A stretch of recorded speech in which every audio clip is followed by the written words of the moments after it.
Here is the third Samurai. She needs some TLC, kind of saved it. Needs a full new interior.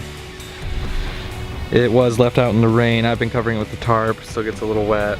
So this is the guy we're gonna be bringing back to life. It's currently not running. It wasn't getting fuel, fixed that problem. Now it's not getting spark. I think it's an electrical problem. There was some mice that have been in here. I think they chewed up some wires, so we're gonna have to do a little bit of electrical work, and obviously interior, top, all that fun stuff. Let me know in the comments what you guys think I should do with this one. I'm thinking something different than the other two and do spring under. I'm thinking a spring under build, like probably YJ springs, and keep it fairly mild, not too gnarly. Let me know what you guys think. Not gonna be working on that Samurai until I get the long wheelbase finished, so let's get this thing over to the garage and let's make some progress. So I realized I just came out here and got right to work without even filming anything.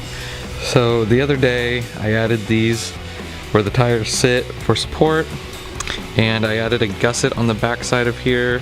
I TIG welded this on at work, makes it stronger, and then it also caps this piece of tube right here. And then I got the latch dialed in. So what I did was I put these pieces in right here, so that way the tailgate doesn't go too far in. It just sits right there, and the latch holds it nice and tight. Put some stitch welds on the back side of the tailgate, a couple spots for strength, and then just a little while ago I finished welding and grinding the inside of the fender wells right here. The next step for the bed, now that it's pretty much done, is some bed liner. Won't be getting to that today, but at least the welding and the grinding's done. Next up, we're gonna get the pentadapter installed on the transfer case that I previously did a video review on. And then next up, we're gonna be working on these frame plates for the front. Got some new shock towers, and I'll talk more about these frame plates in a second. So we're down here underneath the Samurai. Got a comment from Trevor Moss stating that these bolts would not fit behind here. On the rear output flange here, there's actually plenty of room to get the bolts back here and in, so no studs. The front is a different story, it's a little tighter. But if you're doing this on the rear, you should be good to go. Note that my flanges here were already pre-drilled out for this larger bolt. You set this end inside, like so, and what you're gonna do is hard for you guys to tell from this angle, I can't get the camera in here very well, but you're gonna spin this until, for me, on this, it is right there. That is where all 4 holes align. So what we're gonna do now, we're gonna take these 4 provided bolts with the lock washers, put some Loctite on here, and install these bad boys. Just gonna use a 14mm wrench to torque them down. So installing the pentadapter is as simple as that. Keep in mind that I was able to skip a step and I didn't have to drill the flange out of the transfer case because mine was already drilled. But even if you have to drill it, it's a pretty fast installation, it's easy. So our next step to get the frame plates in is, as you can see on the passenger side, why I want to do this is it's just the frame. It's not plated at all. It's got these little supports. The previous owner did these shock towers, and I'm not a big fan of them. But now it's time to change. I'm gonna have to cut off the brake line mount, re-weld that back on, and cut off the whole shock mount. I got new shock mounts, and you guys will see those in a bit. I'm gonna pull this shock the rest of the way off and get in here with the grinder and get this thing prepped. I hate grinding this stuff. This coating that Suzuki put on the frames. This is painted over, but this coating sucks.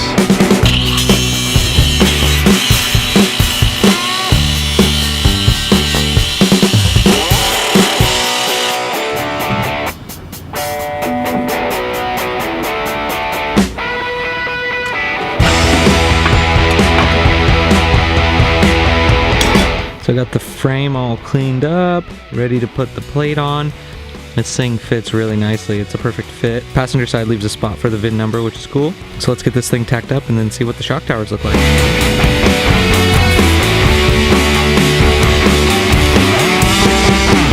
So these are the shock towers I decided to go with. Now, Low Range sells 2 different types of these. 1 specific for the Samurai, and these ones are actually specifically for Toyota. Now the reason I chose these ones over the Samurai ones was because of the height. My Samurai is pretty modified and I needed this extra height for the longer shocks that I run. Essentially the Samurai specific ones are pretty much the same thing, just a little bit smaller. So my shock tower is going to end up somewhere around here. I'm going to do a little bit of trimming on the bottom to make it form to that radius of the frame, because like I said, this one was for Toyota, but I think it's going to be perfect. I really like these frame plates because of the convenience and the price. They're not too expensive and they're really necessary when you're doing some serious off-roading in your Samurai. I've seen online a lot of people rip their shock mounts just completely out because the frame isn't plated. The actual frame itself isn't that thick, so that's why they tend to rip out. By welding the shock tower to the plate, it distributes that over this whole span instead of just the one little section.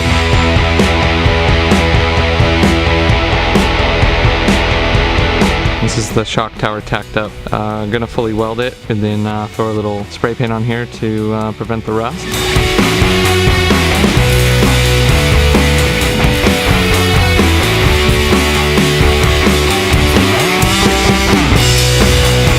So here it is after paint. Got our shocks in.